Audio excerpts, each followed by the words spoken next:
रूपा है। तो आप भी किसी दिन कथावाचक बनेंगे? बिल्कुल भी नहीं भैया। तो कृष्ण जी को पाने का शॉर्टकट तरीका क्या है? अच्छा, हमने सुना है कि किसी एक सफल कामयाब पुरुष के पीछे किसी स्त्री का हाथ होता है। तो आचार्य पुंडरीक गोस्वामी जी महाराज आज जिस भी शिखर पर विराजमान हैं, एक उच्च कोटि के संत की गिनती में वहाँ आते हैं, और जब वो कथा करते हैं तो ऐसा लगता है कि हम सीधे कृष्ण की अभिव्यक्ति को महसूस कर पा रहे हैं। तो आप मानती हैं कि आपके उनके जीवन में प्रवेश के बाद? नहीं जी, ये तो बिल्कुल नहीं है, ये असत्य है। उनके जीवन में 38वें आचार्य हैं इस गादी के। उनकी पूरी परंपरा का, हमारी मैया का, ये तो गर्भ में ही जो बालक होता है वो कथा श्रवण प्रारंभ करता है, तभी कथा बोलते नहीं, कथा घटाते हैं। बिल्कुल। तो कैसे आप महसूस करते हैं कि बाबा प्रेमानंद जी जैसे जो साक्षात ऐसा लगता है ईश्वर के अंश हैं हमारे सामने कर रहे हो कि समय का उपयोग कर रहे हो, तो बहुत सहज रूप से जीवन की बड़ी पॉपुलर प्रॉब्लम्स को जब बाबा उनका निवारण करते हैं तो व्यक्ति को लगता है अरे भैया ये तो हम कर सकते हैं। और आप एक टीचर की हाँ बिल्कुल, मैं अपॉइंटेड, बिल्कुल I am the appointed teacher, he is the vice chancellor and the director is Radha Raman.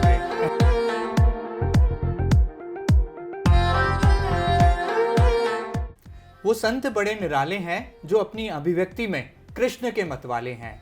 आचार्य श्री पुंडरीक गोस्वामी जी महाराज, उनकी धर्मपत्नी श्रीमती रेणुका गोस्वामी जी, जो कि निमाई पाठशाला की प्रमुख भी हैं और हमारे देश में धर्म की शिक्षा, धर्म जागरण और हमारे वैदिक हमें क्या मंत्रोच्चार सिखाते हैं, हमारे पौराणिक कथाओं का क्या महत्व है और आज का युवा कैसे सही राह पर चलें, ये सब कुछ सिखाने का काम कर रहा है निमाई पाठशाला का बड़ा भव्य विराट और अनुपम मंच। श्रीमती रेणुका गोस्वामी जी, आपका बहुत बहुत स्वागत है। जी, मैं आपको प्रणाम करती हूँ। जी, मैं आपको संत कहूँ, आपको महिला शक्ति कहूँ, या आपको क्या कहूँ, क्योंकि आप लगातार बहुत सारी भूमिकाओं में हमें सक्रिय नजर आती हैं। आप केवल मुझे राधा रमणीय कहेंगे तो मुझे अच्छा लगेगा। राधा रमन देव जी के चरणाश्रित उनकी एक अशुल्क दासिका, जिसका जीवन केवल उनके प्रचार हेतु है।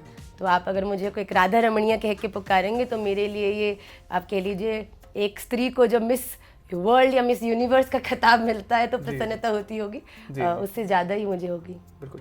हम जब आपके श्रीमुख से सुनते हैं जय गौर श्री राधा रमणो विजयते, तो ऐसा लगता है कि आंखें बंद की और राधा रमण जी सामने हैं। तो आपके जीवन का तो ये सब कुछ है, आपकी मंजिल भी है, आपका लक्ष्य भी है, राधा रमण जी से ही आपका जीवन है, आपकी सृष्टि है, आपका परिवार है, ये संसार है। कैसे आपको लगता है कि इस आधुनिक युग के बदलते परिवेश में राधा रमण जी हमारे आसपास ही हैं, हमारे भीतर ही हैं, और आप कैसे उनको महसूस कर रही हैं, कैसे एहसास कर रही हैं? और आप अपनी अभिव्यक्ति से जब निमाई पाठशाला के मंच से कहती हैं तो ऐसा लगता है कि खुद स्वयं राधे जू जो हैं वो अपनी बात रख रही हैं। मैं आपको साची कहूँ, राधा रमन देवजू सदा मेरे साथ हैं। इसका सबसे बड़ा प्रमाण है मेरे जीवन की जो गतिविधियाँ हैं। मैंने अपने जीवन में बहुत सारी प्लानिंग कभी भी नहीं करी, और जैसे जैसे राधा रमन लाल मेरे लिए द्वार खोलते जा रहे हैं, और जब मैं उनके बारे में चिंतन करती हूँ तो मुझे सहज अनुभूति होती है कि राधा रमन लाल, मैं तो केवल अपने इन दो नेत्रों से आपको आगे देख रही हूँ, पर आपके जो विराट स्वरूप ने आपने जो मेरे कंधे पे अपने दोनों हाथ धरे हैं ना, उसका प्रभाव है कि आज निमाई पाठशाला जैसा एक अभियान जो बहुत सहज रूप में प्रारंभ किया गया था, आज लगभग 40,000 से ज़्यादा बालक उससे जुड़कर, छोटे बड़े और हर प्रकार के स्थिति वाले लोग आज मंत्र उच्चारण करके अपने जीवन में अलौकिक अनुभवों की अनुभूति कर रहे हैं। तो मुझे लगता है कि राधा रमण जी मेरे साथ हैं।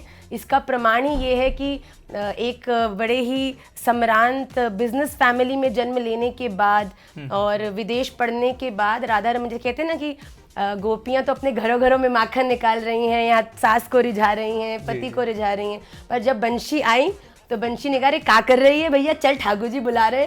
तो गोपी जैसी स्थिति में थी सब वहीं धरा छोड़ के भाग गई।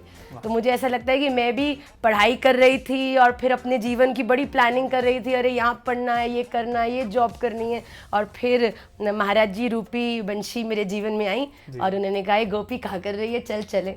तो बस मुझे ऐसा लगता है कि मेरे लिए ये कुछ बहुत अनरियल नहीं है, मैं आपको साची बोलूं, क्योंकि राधा रमणीय होना केवल एक जन्म की बात नहीं हो सकती।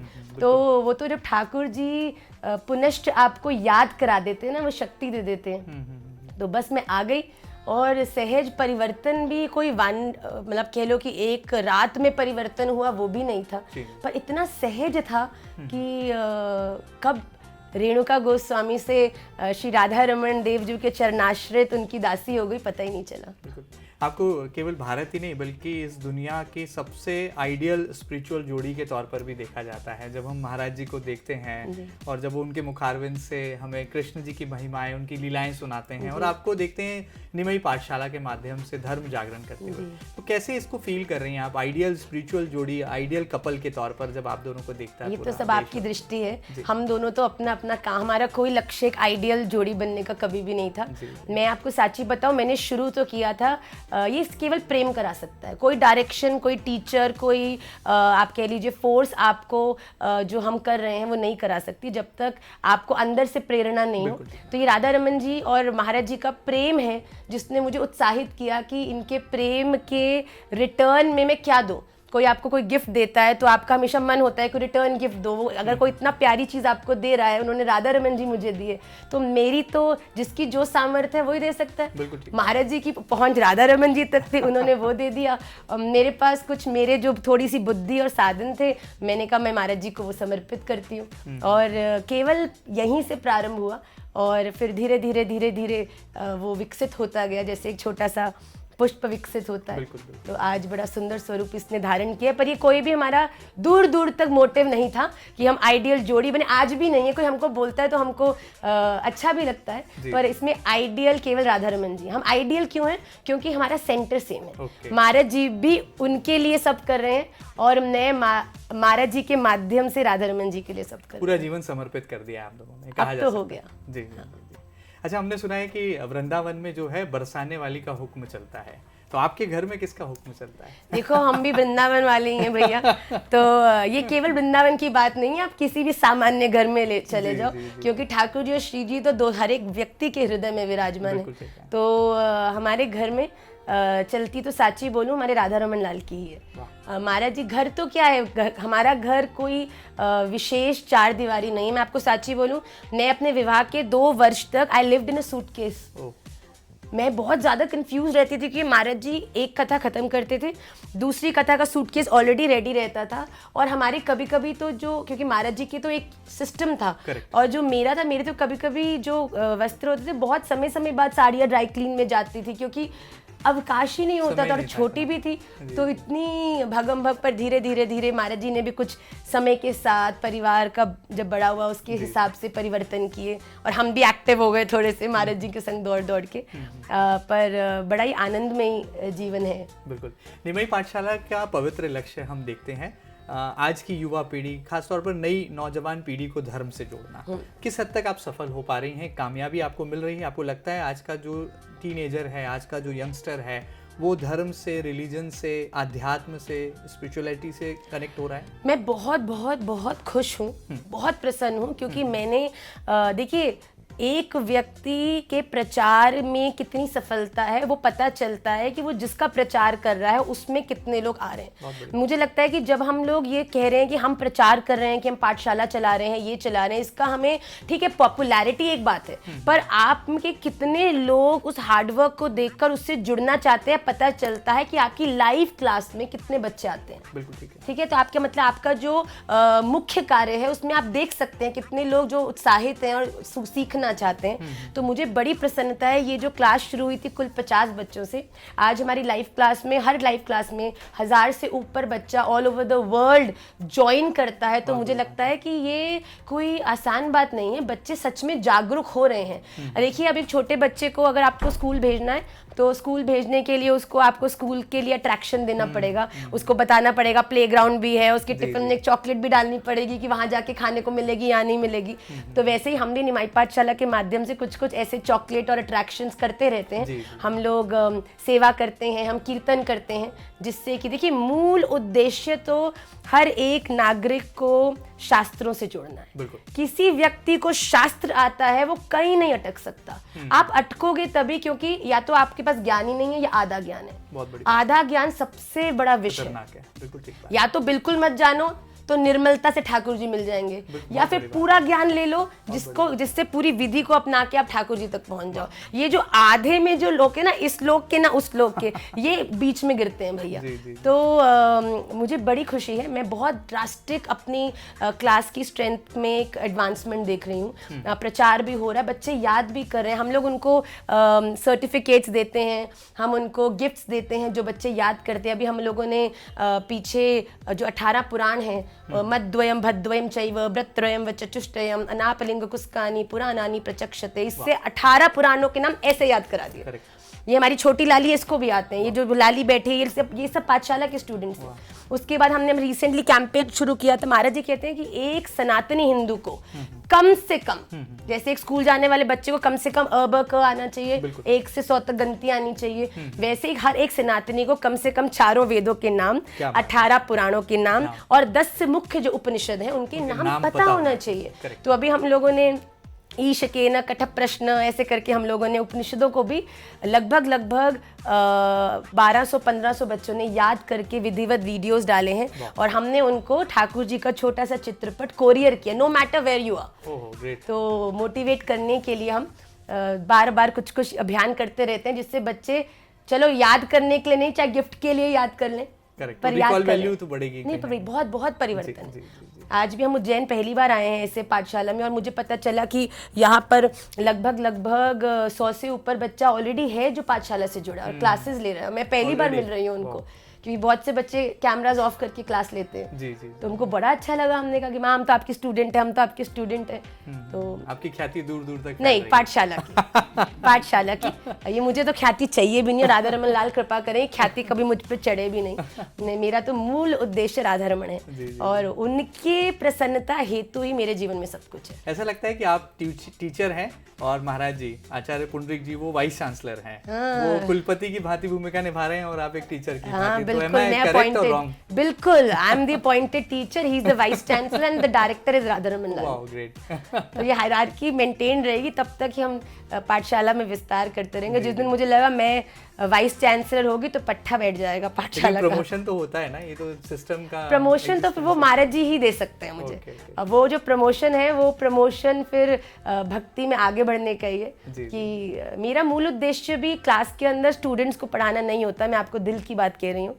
मेरा मूल उद्देश्य केवल ये होता है कि मैं अनेक रूपाय विष्णवे प्रभु विष्णव, कि मैं अनेक रूपों में बैठे मेरे राधा रमन लाल सामने बैठे, और बस मैं उन्हीं की ग्लोरिफिकेशन उन्हीं को ही सुना रही हूँ। कोई आपकी तारीफ करे कितना अच्छा लगता है। बिल्कुल, तो मैं राधा रमन लाल की भी तारीफ करती हूँ, तो मुझे ऐसा लगता है जब बच्चे मुस्कुराते हैं तो कहीं ना कहीं मेरे राधा रमन लाल भी मुस्कुरा रहे हैं।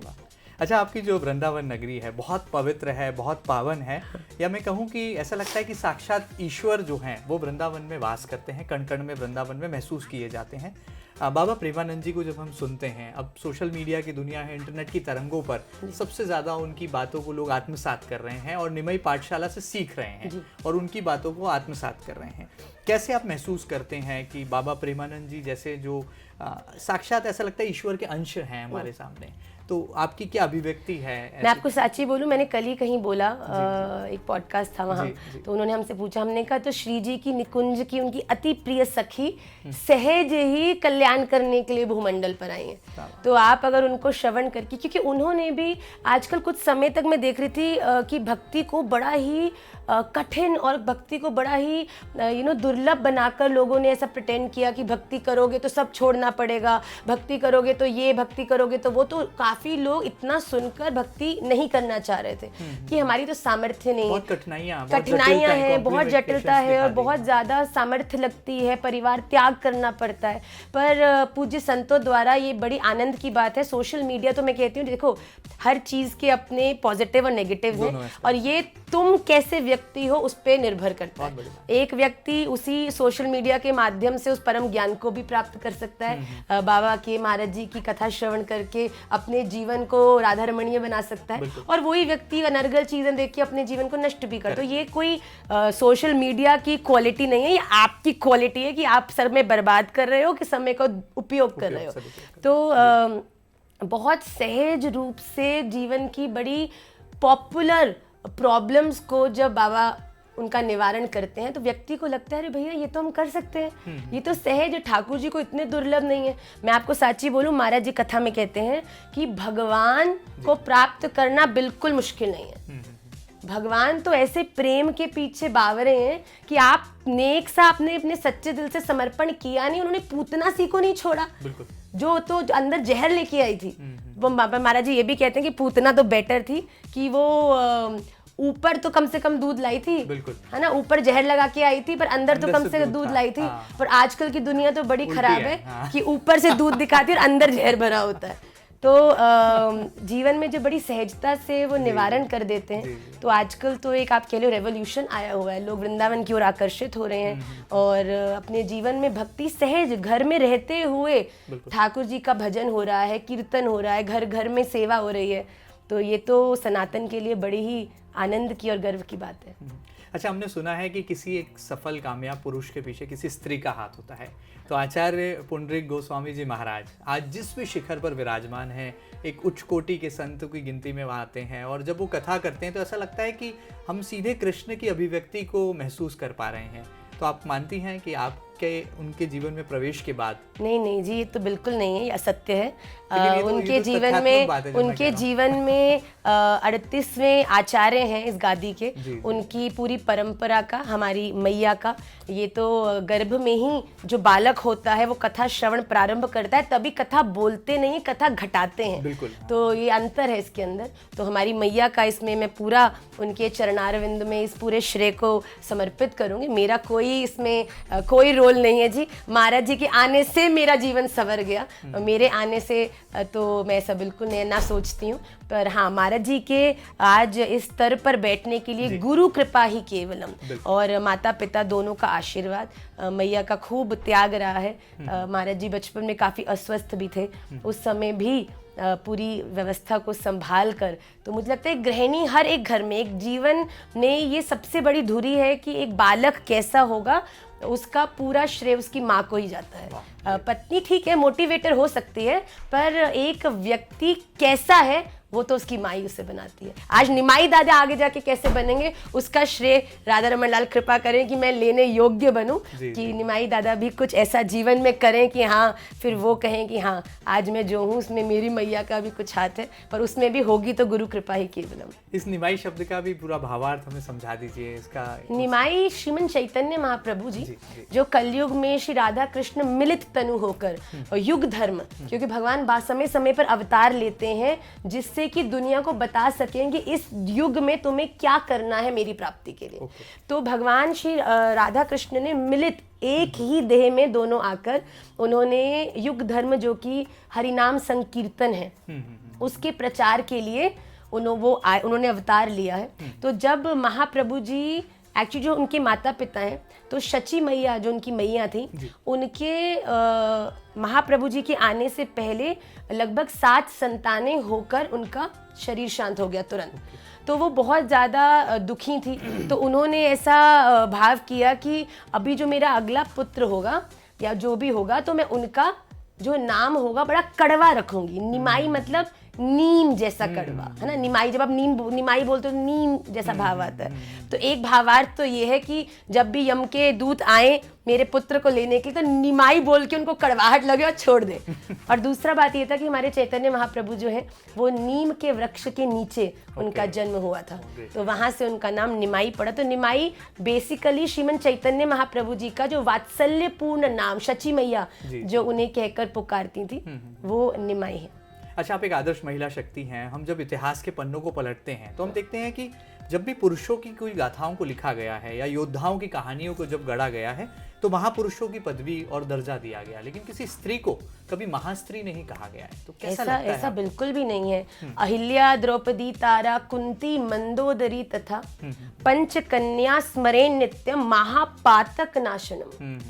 केवल हम लोग का किरदार तो वैसे ही रहे। देखिए ये तो हमारा ये है कि हाँ, हम जब पढ़ते हैं तो देखिए ज्ञान कितना अनिवार्य है। ये श्लोक हम अपनी अभी पाठशाला में हम नित्यानी के कुछ श्लोक बच्चों को याद करा रहे हैं, जिसमें जो चिरंजीवी हैं या सप्तऋषि हैं उनके नाम आपको कम से कम आने चाहिए। तो यही हमारे इतिहास में पंचकन्या कहते हैं, इनमें इतनी सामर्थ्य थी कि विवाहित स्त्रियां होते हुए भी ये कन्याओं में पूजी जाती हैं। कि जब ये द्रौपदी 5 पतियों की अकेली पत्नी, और ऐसा माना जाता है कि जब पतियों की सेवा के लिए उन्हें जाना होता था तो वो एक कमरे में बैठ जाती थी तप करने के लिए, और उन्हीं के शरीर में से 5 कन्याएं स्त्रियां बाहर आके अलग अलग पतियों की सेवा में जाती थी। देखिए ये तो हमारा, वही मैं कहती हूँ ना, कितना अनिवार्य है शास्त्रों को पढ़ना।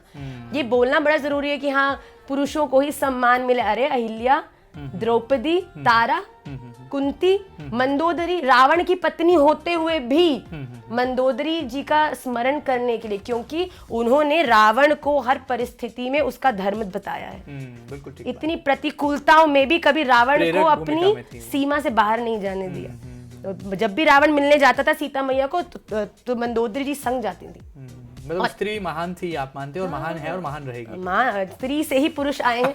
तो देखिए पुरुषों को बताना पड़ता है कि वो महापुरुष हैं, पर स्त्रियों को ऐसी आप कह लीजिए पदवियों की जरूरत नहीं है, क्योंकि हर स्त्री एक महास्त्री है। बिल्कुल। अच्छा, एक महिला के लिए कितना मुश्किल कितना आसान होता है, क्योंकि परिवार की जिम्मेदारियां भी हैं, आपके घर में छोटे बाल गोपाल भी हैं, 2 छोटी नन्ही बिटियां हैं, पारिवारिक जिम्मेदारियां, और उसके साथ ये धार्मिक कर्तव्य का निर्वहन, सामाजिक दायित्वों का निर्वहन, और ये सारा जो भी संचार चल रहा है इसमें एक प्रबंधन लगता है। तो एक महिला के लिए कितना मुश्किल कितना आसान हो जाता है? मेरे लिए राधा रमन लाल की अहेतु की कृपा से बड़ा सहज हो गया। क्यों? पहले बड़ा मुश्किल था, क्योंकि पहले मेरा जो भजन था और मेरा परिवार था और मेरे जो बच्चे थे, ये 3 अलग अलग चीजें थी।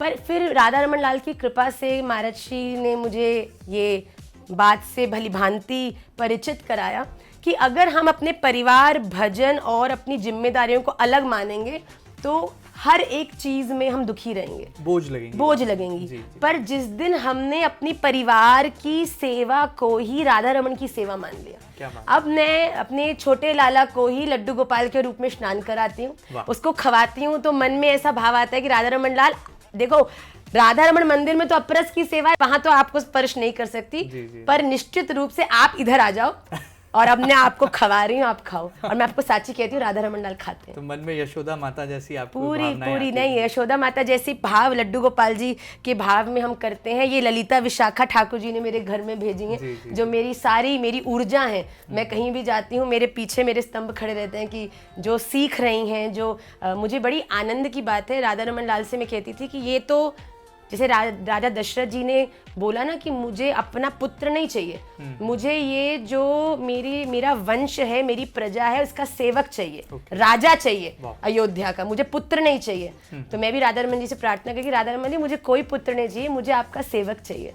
तो फिर जब निमाई दादा आए तो हमने कहा ये तो हो गया, पर राधा रमन जी इन दोनों की क्या सेवा है जो ललिता विशाखा आपने भेजी है? तो फिर देखिए सहज राधा रमन ने निमाई पाठशाला, अभी तो मैं 1 देश से 1 कर रही हूँ, पर मेरी शक्तियाँ 2 हो गई हैं। तो मैंने बोला अभी और प्रचार करेंगी, और हाँ तो बिल्कुल मुझे बिल्कुल अब बिल्कुल भी परेशानी नहीं होती, क्योंकि इनकी सेवा राधा रमन लाल ने मुझे इनकी मैया बनाया है, महाराज श्री की धर्म पत्नी बनाया है, और राधा रमन जी के द्वारा दिए हुए लोगों की अगर मैं सेवा ध्यान अपनी पूर्ण पवित्रता और श्रद्धा से करूंगी, मुझे नहीं लगता कि मंदिर में बैठी कोई माला खींचने से राधा रमन इतने प्रसन्न हो पाएंगे। क्या बात है, बहुत सुंदर अभिव्यक्ति आपने दी है। हम देख रहे हैं कथावाचकों का ये दौर है। जब हम देखते हैं तो जया किशोरी जी हमें नजर आती हैं, देवी चित्रलेखा जी नजर आती हैं। क्या आप कहना चाहेंगे ऐसी कथावाचक जो कि स्त्री समाज की तरफ से कहना चाहिए एक नेतृत्वकर्ता के तौर पर उभर रही हैं और धर्म की पताकाओं को लहरा रही हैं, तो क्या विचार हैं श्रीमती रेणुका पुंडरीक गोस्वामी जी के? मैं बहुत ही प्राउड फील करती हूँ। मुझे ऐसा नहीं लगता कि किसी भी तरह से मुझे इसमें कोई भी दोष दिखता है।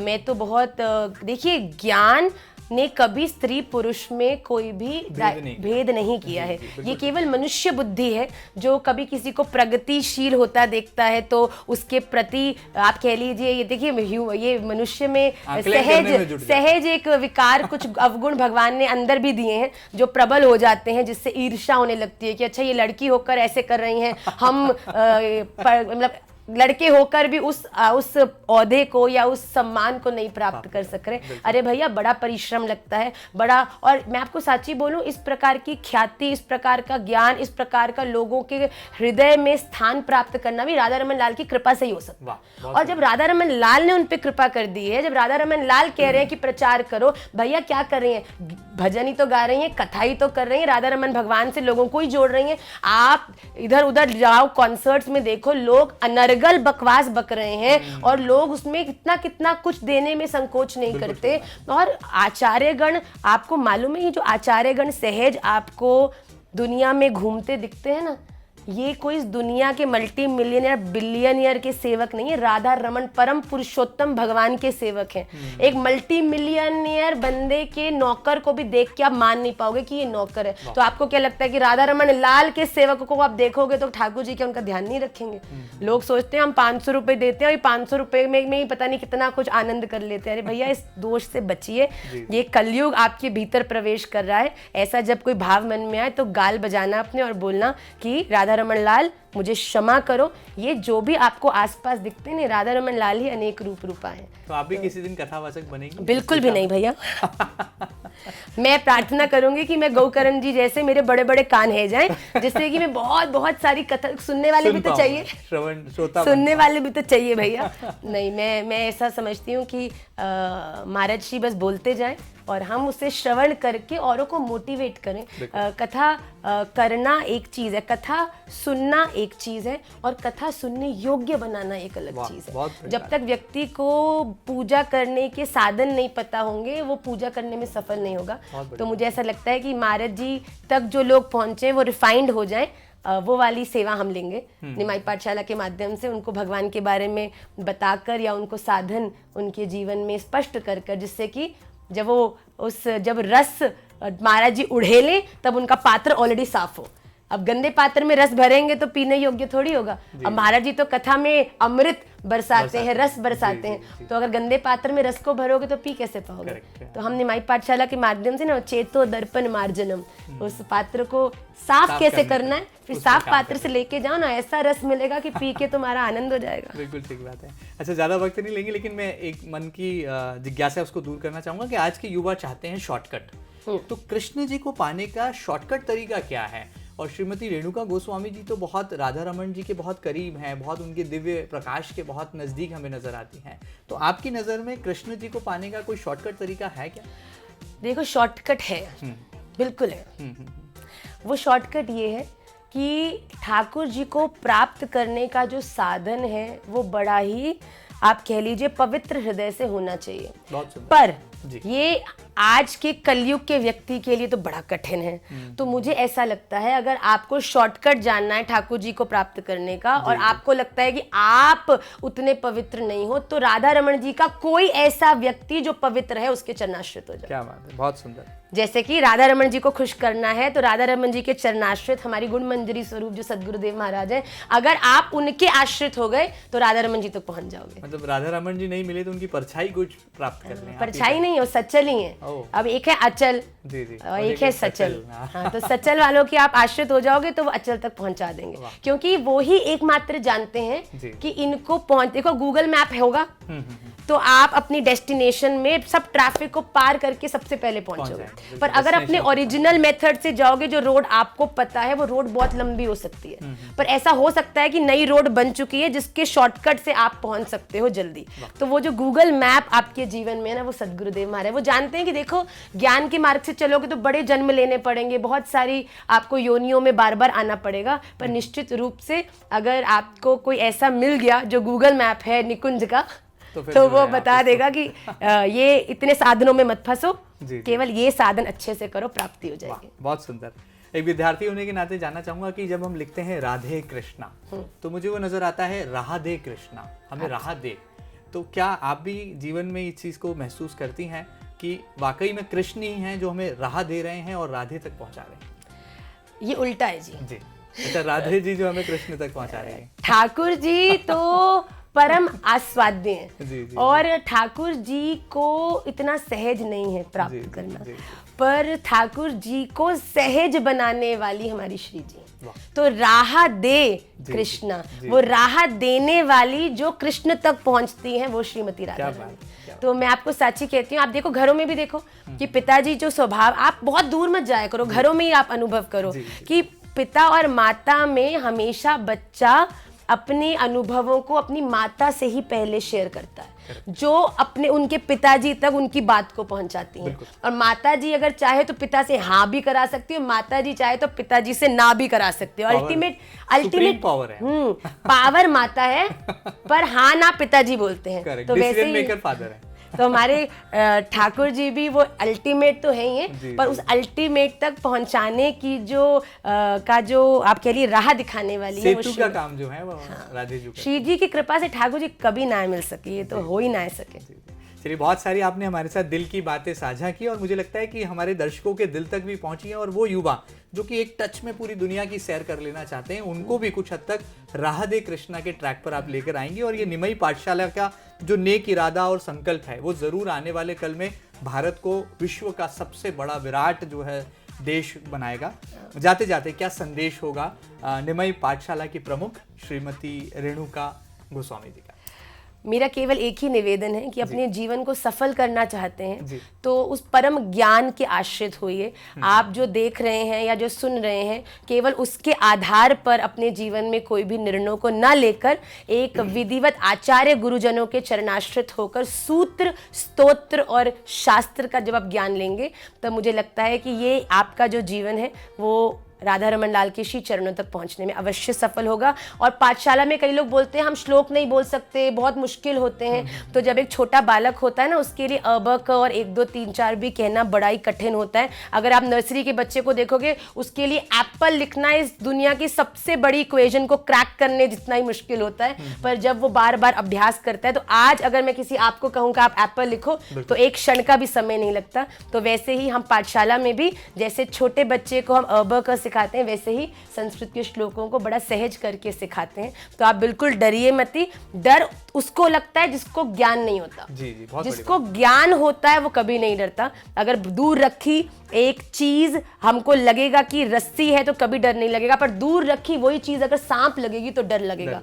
तो इसलिए जब अब डर का निवारण कैसे होगा? जब पास जाके देख लिया जाएगा। तो अपने जीवन में उस ज्ञान को उतारिए और राधा रमन लाल के योग्य बनिए।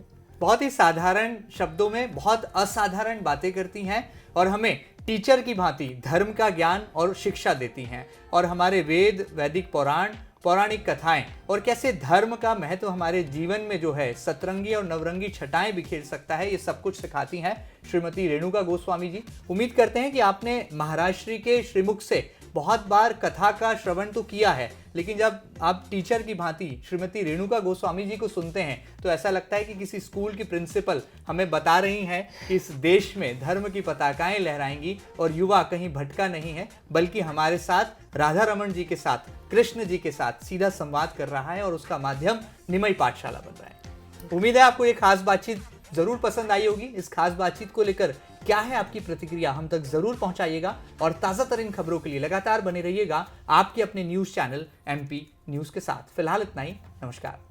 श्री राधे।